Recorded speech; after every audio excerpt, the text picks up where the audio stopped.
నేల మీద నడిచే పడవ రాసిన వారు ఎన్ ఇందిరాదేవి గారు. చాలా కాలం కిందట ఎక్కడో ఒక రాజుండేవాడు. ఆ రాజు దగ్గర ఎన్నో వింత వస్తువులున్నాయి. ఆయనకొక కూతురు కూడా ఉన్నది. ఆ దేశంలో ఆమెను మించిన అందగత్తె లేదు. ఇన్ని ఉండినా ఆయనకు ఒక పెద్ద లోటు కనిపిస్తూ వచ్చింది. అదేమిటంటే ఆయన ఎంతో కాలంగా నేల మీద కూడా నడవగల పడవను గురించి కలలు కంటూ వచ్చాడు. నేల మీద, నీటి మీద నడిచే పడవను తయారు చేసి ఇవ్వమని ఎందరినో కోరాడు. కాని అలాంటి పడవను ఆయనకు చేసి ఇచ్చిన వారు లేకపోయారు. చివరకు రాజుగారికి విసుగెత్తిపోయింది. నీటి మీద, నేల మీద నడవగల పడవను ఎవరైతే తయారు చేసి నాకిస్తారో వారికి నా కుమార్తెనిచ్చి పెళ్లి చేయటమే కాక అర్ధరాజ్యం కూడా ఇస్తాను అని దేశమంతటా చాటింపు వేయించాడు. ఆ రాజ్యపు పొలిమేర ప్రాంతంలోని అడవికి సమీపంలో ఒక కట్టెలు కొట్టి జీవించేవాడున్నాడు. వాడికి ముగ్గురు కొడుకులు. పెద్ద కొడుకు రాజుగారు చేసిన చాటింపు విన్నాడు.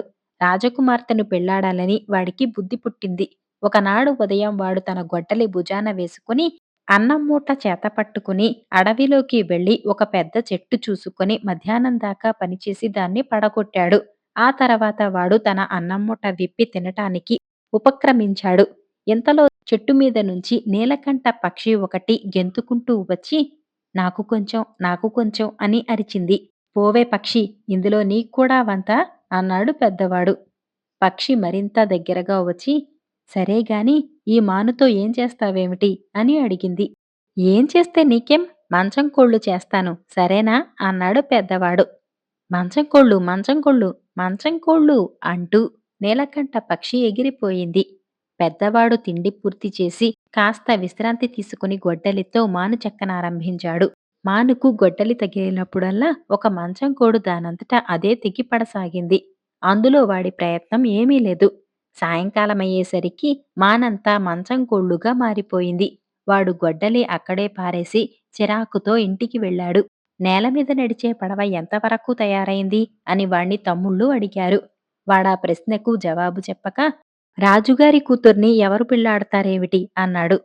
మర్నాడు రెండోవాడు తన గొడ్డలి తీసుకుని అడవికి వెళ్లి మంచి మాను చూసి పడకొట్టి వెంట తెచ్చుకున్న తిండి తినటానికి ఒక చెట్టు కింద కూర్చున్నాడు. ఇంతలో నీలకంఠం పక్షి నాకు కొంచెం, నాకు కొంచెం అంటూ వచ్చింది. పోవే పక్షి, ఇందులో నీక్కూడా వంత అన్నాడు రెండోవాడు. పక్షి వాణ్ణి సమీపించి సరే కాని ఈ మానుతో ఏం చేస్తావేమిటి అని అడిగింది. ఏం చేస్తే నీకేం, చల్లకవ్వాలు చేస్తాను సరేనా అన్నాడు వాడు. చల్లకవ్వాలు, చల్లకవ్వాలు, చల్లకవ్వాలు అని అరుస్తూ నీలకంఠ పక్షి ఎగిరిపోయింది. తర్వాత రెండోవాడు తాను పడగొట్టిన మానును గొడ్డలితో ఒక వేటు వేసినప్పుడల్లా మాను నుంచి ఒక చల్లకవ్వం తెగిపడింది. ఎంత ప్రయత్నించినా వాడికి చల్లకవ్వం తప్ప మరేమీ రాలేదు. సాయంకాలానికల్లా మానంతా చల్లకవ్వాలుగా మారిపోయింది. వాడు విసుక్కుంటూ తన గొడ్డలి అక్కడే పారేసి ఇంటికి వెళ్ళాడు. నేల మీద నడిచే పడవ ఎంతవరకు తయారైంది అని మిగిలిన ఇద్దరూ అడిగితే రెండోవాడు అసలు రాజకుమార్తె ఎవడికి కావాలి అన్నాడు. ఆ మర్నాడు మూడోవాడు కూడా నేల మీద నడిచే పడవను తయారు చేయటానికి బయలుదేరాడు. వాడు తన గొడ్డలి భుజాన పెట్టుకుని భోజనం చేతపట్టుకుని అడవిలోకి వెళ్లి మంచి నిడుపైన మాను చూసి మధ్యాహ్నం దాకా దాన్ని కొట్టి పగలగొట్టాడు. తర్వాత వాడు భోజనానికి కూర్చున్నాడు. ఇంతలో నీలకంఠ పక్షి వచ్చి నాకు కొంచెం, నాకు కొంచెం అన్నది. మూడోవాడు దాన్ని చూసి ముచ్చటపడి తన భోజన పదార్థాలను చుట్టూతా నేలపై రాల్చాడు. పక్షి గెంతుతూ వాటన్నిటినీ ఏరుకు తిని దగ్గరగా వచ్చి సరే కాని ఈ మానుతో ఏం చేస్తావేమిటి అని అడిగింది. నేల మీద నడిచే పడవ తయారు చేయాలని నా ఉద్దేశం. అది ఎలా ఉంటుందో నాకైతే తెలీదు అన్నాడు మూడోవాడు. నేల మీద నడిచే పడవ, నేల మీద నడిచే పడవ, నేల మీద నడిచే పడవ అంటూ నీలకంఠ పక్షి తుర్రున చెట్ల మీదకి ఎగిరిపోయింది. మూడోవాడు భోజనం పూర్తి చేసి కాసేపు విశ్రాంతి తీసుకుని గొడ్డలితో మానును నరకసాగాడు. గొడ్డలి దెబ్బ తగిలినప్పుడల్లా ఒక పడవ భాగం దానంతట అదే తయారై తన స్థానంలో అమరింది. ఈ విధంగా సాయంకాలం అయ్యేసరికి ఒక పడవలాంటిది తయారైపోయింది. దాన్ని చూసి మూడోవాడు ఇది నిజంగా నడుస్తుందా అనుకుంటూ అందులోకి ఎక్కి చుక్కాన్ని పట్టుకుని పదవే పడవ అన్నాడు. వెంటనే పడవ చెట్ల మధ్యగా నడవసాగింది. పడవ కొంత దూరం వెళ్ళేసరికి దారిలో ఒక మనిషి ఎముకల కుప్ప చుట్టూ పెట్టుకుని వాటిని ఆత్రంగా పళ్లతో గీరుతున్నాడు. మూడోవాడు వాణ్ణి చూసి ఎందుకలా ఉత్త ఎముకలు గీరుతున్నావు అని ఆశ్చర్యంగా అడిగాడు. ఏం చేసేది? ఎంత తిన్నా నా ఆకలి తీరదు. ఉన్న డబ్బంతా తిండి కింద ఖర్చు చేశాను అన్నాడు ఆ మనిషి. నేను రాజభవనానికి పోతున్నాను. నా వెంటరా, అక్కడ నీ ఆకలి తప్పక తీరుతుంది అన్నాడు మూడోవాడు. ఆకలిగాడు పడవలో ఎక్కి కూర్చున్నాడు. పడవ ముందుకు సాగింది. మరికొంత దూరం వెళ్ళాక ఒక మనిషి ఒక వాగులో నోరు పెట్టి నీరు తాగేస్తున్నాడు. వాగులోని నీరు కొంచెం కొంచెం తగ్గిపోతున్నది. ఎవరు నువ్వు? ఎందుకిలా చేస్తున్నావు? అని మూడోవాడు అడిగాడు. ఏం చేసేది? నా దాహం ఎంతకూ తీరదు. సాగినన్నాళ్ళు సారా పీపాలకు పీపాలే తాగేశాను. ఇప్పుడు నీరు తాగేస్తున్నాను. కానీ నీటితో నా దాహం తీరదు అన్నాడు దాహంగాడు. మూడోవాడు వాణ్ణి కూడా తన వెంట రాజభవనానికి రమ్మని ఆహ్వానించాడు. దాహంగాడు ఆనందంతో ఎగిరి పడవలో కూర్చున్నాడు. పడవ ముందుకు సాగింది. ఒకచోట ఒక యువకుడు కనిపించాడు. వాడు సగం అడవిని భుజాన పెట్టుకుని వస్తున్నాడు. మూడోవాడు వాడితో, ఇన్ని చెట్లు పట్టుకుపోతున్నావెక్కడికి అని అడిగాడు. మా మారుతల్లి ఎన్ని కట్టెలు తెచ్చినా ఇంతేనా అని అడుగుతుంది. నాకు కోపం వచ్చి సగం అడవి పట్టుకుపోతున్నాను అన్నాడు యువకుడు. ఎందుకు శ్రమ పడతావు? నా వెంటరా, నేను రాజుగారికి అతిథిగా వెళుతున్నాను. మనకక్కడ బాగా జరుగుతుంది అన్నాడు మూడోవాడు. అడవి మోసేవాడు కూడా పడవలోకి ఎక్కాడు. వాడు ఒక పెద్ద చెట్టు మాత్రం చేతికర్రగా ఉంచుకొని మిగిలినవి అవతల పారేశాడు. పడవ ముందుకు సాగింది. కొంత దూరం వెళ్ళాక వారికి మరొక వింత మనిషి కనపడ్డాడు. వాడు తల పైకెత్తి నోటితో ఆకాశంలోకి ఊదుతున్నాడు. ఎందుకలా చేస్తున్నావు? అని మూడోవాడు అడిగాడు. ఏం చేసేది? ఇంకా మా కామందు గారి పొలాలలో నూర్పిళ్ళు పూర్తి కాలేదు. వాన మబ్బులు వచ్చి కూడుతున్నాయి. వాటిని చెదరగొడుతున్నాను. ఎంత శ్రమ పడినా నాకు ఒక్క గింజ పెచ్చు ఇవ్వరులే అన్నాడు రైతు. అలాంటి ఉద్యోగం నీకెందుకు? నాతో రాజుగారింటికి వచ్చెయ్. హాయిగా అక్కడ కొలువు చేసుకుందాం అన్నాడు మూడోవాడు. మబ్బులూదేవాడు కూడా పడవలో ఎక్కి కూర్చున్నాడు. కట్టెలు కొట్టేవాడి మూడో కొడుకు ఆకలిగాణ్ణి, దాహంగాణ్ణి, అడవి మోసేవాణ్ణి, మబ్బులూదేవాణ్ణి వెంటపెట్టుకుని రాజుగారి ఇంటికి పోయి, మహారాజా, నేల మీద నడిచే పడవ చేసి తెచ్చాం చూసుకోండి అన్నాడు. రాజు ఆశ్చర్యపడుతూ వచ్చి పడవలోకి ఎక్కి నేల మీద నీటి మీద నడిపించి చూసుకున్నాడు. బాగున్నది. ఇటువంటి పడవే నేను కోరినది. నీకు తగిన బహుమానం ఇప్పిస్తాలే అన్నాడు. మీ అమ్మాయినిచ్చి పెళ్లి చేసి అర్ధరాజ్యం ఇస్తామన్నారుగా, అలాగే చేయించండి అన్నాడు కట్టెలు కొట్టేవాడి కొడుకు. రాజుకిది ఏమాత్రం ఇష్టం లేదు. తన కుమార్తెను ఏ రాజకుమారుడికో ఇవ్వక ఈ కట్టెలు కొట్టేవాడి కొడుక్కు ఎలా ఇవ్వటం? అందుచేత ఆయన మూడోవాడితో, మా అమ్మాయినిచ్చి పెళ్లి చేస్తానన్న మాట నిజమే కాని అది ఇంతలో తెమిలే విషయం కాదు. సంబారపు కొట్ల నిండా పాత ఆహారపు పదార్థాలున్నాయి. అవన్నీ ఖర్చు అయ్యాక కొత్త సరుకులు తెప్పించి అప్పుడు కాని పెళ్లి ముహూర్తం పెట్టటానికి లేదు అన్నాడు. పాతవి క్షణంలో ఖర్చవుతాయి. అదంతా నాకు వదలండి అని రాజుతో చెప్పి మూడోవాడు ఆకలిగాణ్ణి రాజుగారి సంబారాల కొట్టుకు పంపాడు. ఒక్క గడియలోపుగా వాడు కొట్టంతా ఖాళీ చేసి వచ్చాడు. కొత్త సంబారాలు తెప్పించి పెళ్లి ముహూర్తం పెట్టండి అన్నాడు మూడోవాడు రాజుతో. సంబారాలు అయిపోతే సరా? పీపాల నిండా సారా ఉన్నది. అది కాస్త పులిసినట్టు అనుమానంగా ఉన్నది. అదంతా ఖర్చయిపోయాక కొట్లలో కొత్త సారా నింపి తర్వాత ముహూర్తం పెడతాను అన్నాడు రాజు. అదెంత పని అంటూ మూడోవాడు దాహంగాణ్ణి రాజుగారి సారా కొట్టుకు పంపాడు. వాడు అరగడియలో పేపాలన్నీ ఖాళీ చేసి వచ్చి, ఇవాళ నాకు పండగలాగా ఉంది అన్నాడు. రాజుగారికి మాత్రం కట్టెలు కొట్టేవాడి కొడుకు మీద కోపం వచ్చింది. ఆయన తన కాల్బాలాన్ని పిలిచి, ఈ కట్టెలు కొట్టేవాణ్ణి, వాడి స్నేహితులను ఇక్కడ్నుంచి తరిమెయ్యండి అన్నాడు. కాల్బాలం తమ పైకి రావటం చూసి మూడోవాడు అడవి మోసేవాడితో, వాళ్ళ సంగతి చూడు అన్నాడు. అడవి మోసేవాడు తన చేతిలో ఉన్న చెట్టుతో రాజుగారి కాల్బాలాన్ని కసువు ఊడ్చినట్టు ఊడ్చేశాడు. రాజుగారు మరింత మండిపడి తన అశ్విక దళాన్ని పంపాడు. మబ్బులూదేవాడు గట్టిగా ఊదేసరికి గుర్రాలు, సైనికులు కూడా గాలికి ఎండుటాకులు కొట్టుకుపోయినట్టు కొట్టుకుపోయారు. ఇంకా కొంచెం ఉంటే వాడు తన రాజభవనాన్ని తనను కూడా ఊదేస్తాడని భయపడి రాజుగారు కట్టెలు కొట్టేవాడి కొడుకును పిలిపించి మర్యాదగా తన కుమార్తెనిచ్చి పెళ్లి చేసి అర్ధరాజ్యం కూడా ఇచ్చేశాడు. తర్వాత మూడోవాడు రాజై తన వెంట వచ్చిన నలుగురిని మంత్రులుగా పెట్టుకుని సుఖంగా రాజ్యం చేశాడు.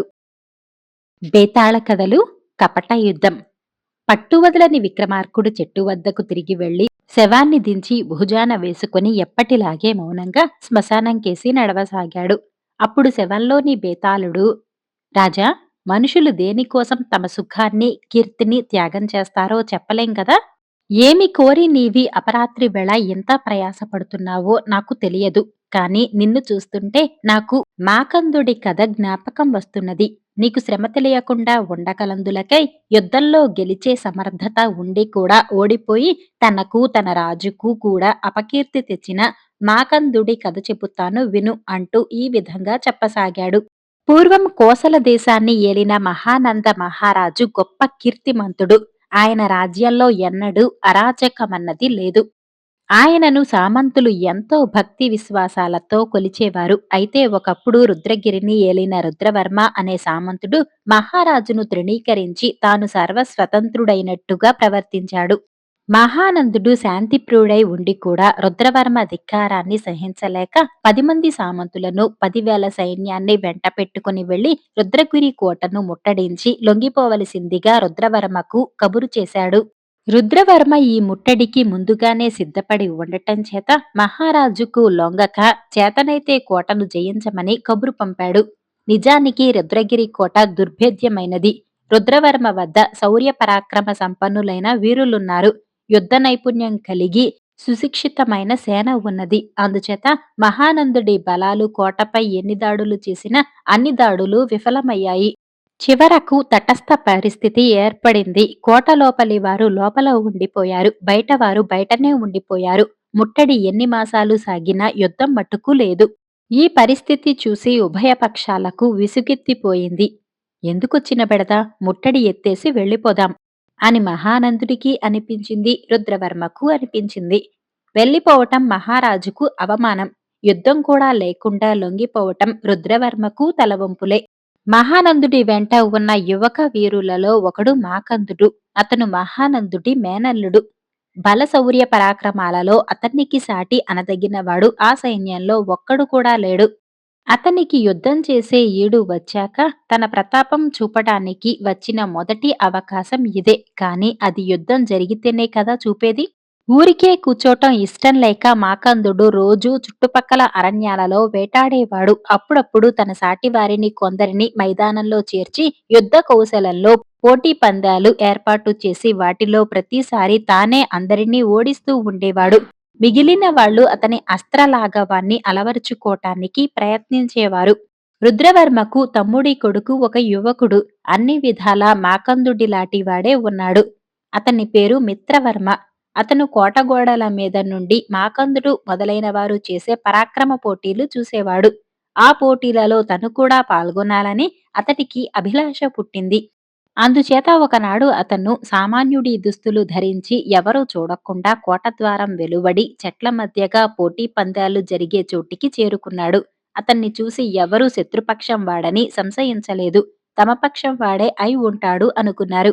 మిత్రవర్మ తనను కూడా పోటీలలో పాల్గొననిమ్మని అడిగితే వారు సమ్మతించి అతనికి అవసరాన్ని బట్టి కవచము, ఇతర ఆయుధాలు, గుర్రము మొదలైనవి ఇచ్చారు. కాని అతను ప్రతి ఆయుధంతోనూ అందరినీ ఓడించి ఎందులోనూ తీసిపోనివాడని రుజువు చేసుకున్నాడు. అప్పుడు కాని మహారాజు తరపు యోధులకు అనుమానం తగలలేదు. వాళ్ళ ముఖాల మీద చిరునవ్వులు మాయమైపోయాయి. మాలో ఇంత మేటి వీరుడు మాకు తెలియనివాడెవడున్నాడు? నువ్వు శత్రుపక్షం వాడివిలా ఉన్నావు. నీ పేరేమిటి? మీ తండ్రి ఎవడు? మీదే దేశం? అని వారు ప్రశ్నల వర్షం కురిపించారు. మిత్రవర్మ దేనికి జవాబు చెప్పకపోయేసరికి వారి అనుమానం రెట్టింపైంది. వారు తనను పట్టుకోవటానికి మీదికి రావటం చూసి మిత్రవర్మ ఒక గుర్రం మీదకి దూకి కోటకేసి పారిపోనారంభించాడు. మాకందుడికి మండిపోయింది. పట్టుకోండి, తప్పించుకుపోనివ్వకండి అని కేకలు పెడుతూ అతను కూడా ఒక గుర్రం ఎక్కి మిత్రవర్మను తరమనారంభించాడు. మాకందుడి గుర్రం గొప్ప జాతిది. అది వాయువేగంతో పరిగెత్తి మిత్రవర్మ గుర్రం కోట ద్వారాన్ని చేరవచ్చే సమయానికి దాన్ని అందుకున్నది.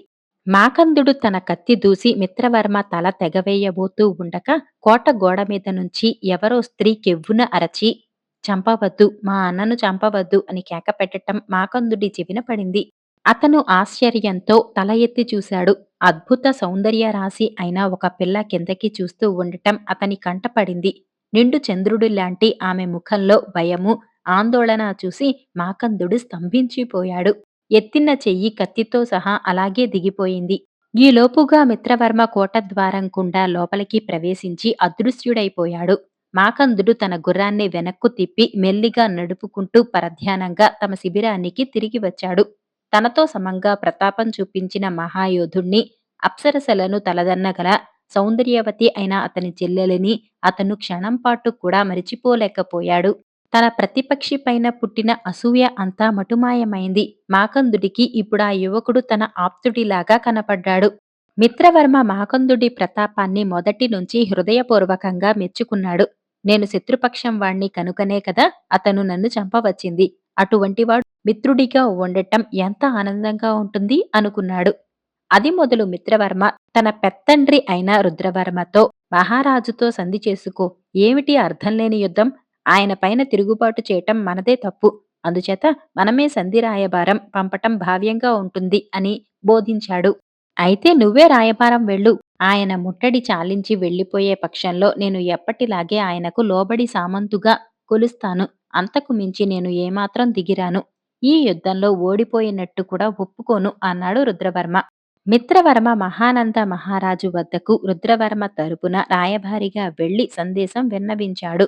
నాకు సామంతుడిగా ఉండటంలో శిక్ష ఏమున్నది? అతని తిరుగుబాటుకు శిక్ష ఏమిటి? అతను ఓటమి అంగీకరించి నన్ను శరణు వేడితేనే కాని పై సంగతి నిర్ణయించను అన్నాడు మహారాజు. మహారాజా, తమకు పాదాక్రాంతుడు కావటానికి మా రాజుగారు ఎంత మాత్రమూ సమ్మతించడు. నా ప్రయత్నం విఫలం అయినందుకు విచారిస్తున్నాను. సెలవిప్పించండి అన్నాడు మిత్రవర్మ. మాకందుడు అతనిని కలుసుకున్నాడు. ఇద్దరూ బాల్య స్నేహితులలాగే ఆలింగనం చేసుకున్నారు. మాకందుడు అతనిని కొంత దూరం సాగనంపటానికి బయలుదేరాడు. విధివశాన మన రాజులిద్దరూ విరోధులైనప్పటికీ మనం ఆజన్మ మిత్రులంగానే ఉందాం. నాకు నీపైన మిత్రభావం ఉన్నది. నీ వంటి యోధుడు నాకు మిత్రుడంటే నేను గర్విస్తాను అన్నాడు మిత్రవర్మ. నేను అంతే అన్నాడు మాకందుడు. అంతలో అతనికి ఒక ఆలోచన వచ్చింది. చూడు మిత్రవర్మ, ఈ యుద్ధం అంతం చేయటానికి ఒక పని చేద్దాం. ఉభయ పక్షాల తరపున మనమిద్దరం ద్వంద్వ యుద్ధం చేద్దాం. మనం మిత్రులం కనుక మాత్సర్యం లేకుండా పోరాడగలం. మనలో ఎవరు గెలిస్తే వారి పక్షం గెలిచినట్టు. ఏమంటావ్ అన్నాడు. ఈ సంగతి నేను మా పెత్తండ్రితో చెప్పి ఒప్పిస్తాను. నువ్వు మహారాజుతో చెప్పి ఒప్పించు అన్నాడు మిత్రవర్మ. తర్వాత ఇద్దరూ కొంచెంసేపు మాట్లాడుకుని విడిపోయారు.